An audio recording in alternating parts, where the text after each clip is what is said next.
Hi there, Barnes & Noble Facebook fans. Thank you for all your wonderful questions. We're going to answer 10 of them here today. I hope I'm coherent, so let's get on with it.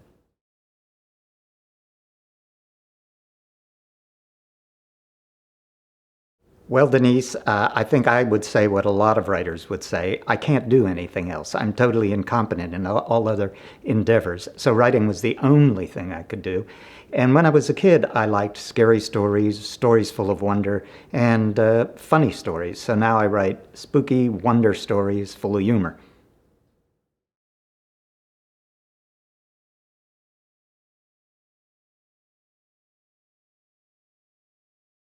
You might be trying to put too much information into dialogue. You can use narrative to sell story information.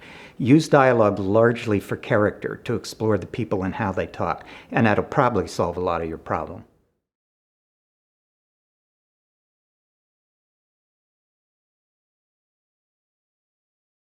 I have no relative with autism, but my wife and I for years have worked with charities for people who have severe disabilities of one kind or another, and I realized they were never used in fiction.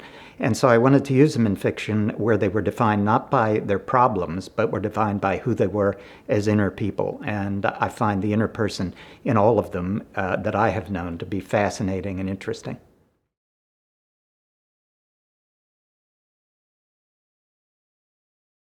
Dogs are all angels. They chuff just like anything else. It's a positive sound. They don't make negative sounds. Dogs will chuff at you out of affection, and you can chuff right back at them and not offend them. But don't chuff at a 300-pound tattooed biker with a pierced eyeball. He won't know you're being affectionate and he'll beat the crap out of you.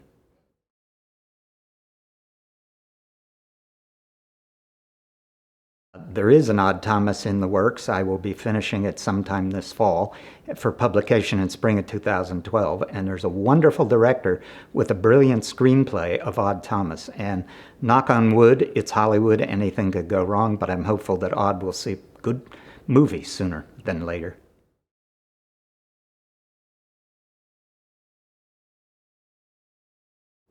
Yes, more often than not. I've written several books to the music of Israel Kamakavivo Ole, who is a great Hawaiian singer, no longer with us. A couple of Paul Simon albums inspired other novels. I've written recently to the Celtic music of singers like Connie Dover, who is the greatest living Celtic singer.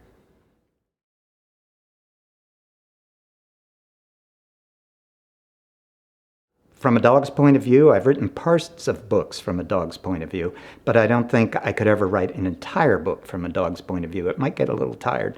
But if you go back to Dragon Tears, you'll see scenes from a dog's point of view, and I had a great time. I think I was a dog in a previous life.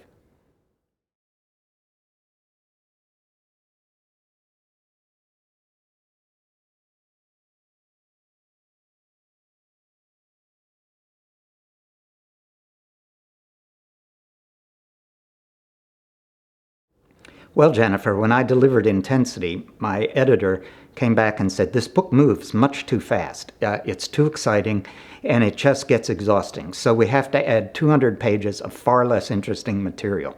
I thought that was the worst advice I'd ever been given, and I said, "But what kind of material?" And the editor said, "Well, the lead character is a waitress, so do a lot about what life is like as a waitress. I think people will find that very fascinating."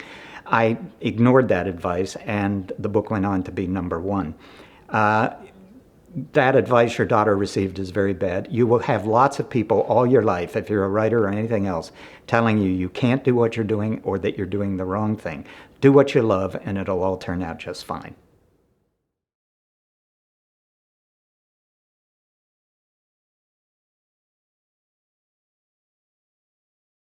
I remember when I wrote this book about a giant white whale, Moby Dick, and it was, oh no, that's somebody else's book. I can remember major characters' names, but when you've created literally thousands of characters, sometimes I could be fooled about what the name of a secondary or minor character was. But characters are the center of a book, so they do stick with you more than the storylines. That I would have a little more trouble remembering in some of the early books.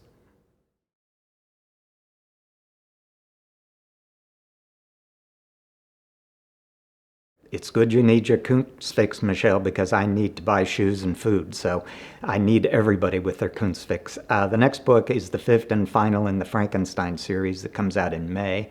And then I have what I'm calling now the Bad House book, because I don't have a title for it yet, that will be out at the end of the year. And then next spring, it'll be the next Odd Thomas.